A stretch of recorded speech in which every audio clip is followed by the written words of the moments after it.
The news out of Myanmar is bleak as the death toll has risen to more than 1,700 people after an earthquake struck the region on Friday. Here, family members watching as first responders dig through the aftermath in Bangkok, Thailand, early Monday morning. Aid groups have struggled to give assistance with communications down and collapsed infrastructure, making it hard to reach both countries. International correspondent Laura Westbrook is in Thailand this morning for us at the scene of a building that collapsed. Good morning to you, Laura. What is happening with search and rescue this morning? Well, the search and rescue operation is very much continuing here in Bangkok to try to find those who are trapped underneath that mountain of rubble there. That is all that remains of a more than 30-story building that collapsed on Friday after Friday's earthquake. Now, we are now past that critical 72-hour window, but the deputy governor has told us that there is a lower chance of finding survivors. Nevertheless, she says they will continue their efforts, and in fact, she says they need to speed up their efforts. Now, all day there have been excavators. They've been shifting the debris out of the way to try to find those who are trapped underneath.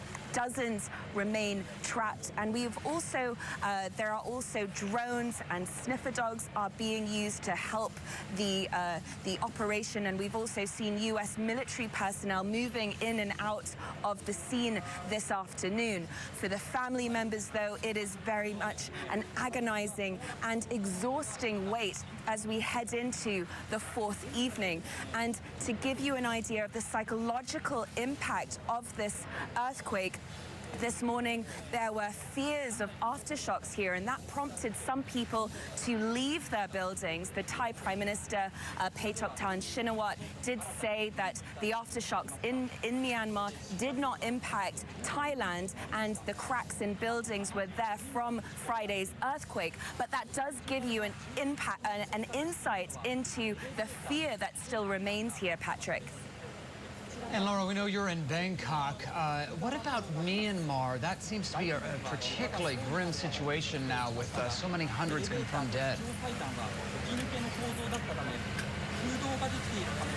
Yeah, that's right. In neighboring Myanmar, the search and rescue operation does continue over there, but the situation there is much more complex and complicated. The United Nations says that critical infrastructure like bridges, roads, and communication, that's all being damaged. They said the disaster is vast, and they've also said that medical supplies are in desperate need, such as blood bags and trauma kits, and some hospitals are overwhelmed. Meanwhile, many people are also afraid of aftershocks, so they are staying out into the open and are too scared to go back into their homes. Further complicating the situation there is the ongoing conflict that has been ongoing since 2021, when the military junta seized power, ousting the democratically elected government. The United Nations has called for all humanitarian aid to be able to get to all areas,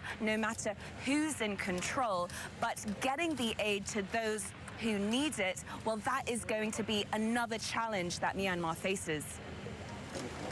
Meanwhile, just an excruciating wait for those families as search and rescue continues now in two countries. Laura Westbrook in Thailand. We'll continue to check in with her as the search continues. Laura, thank you so much.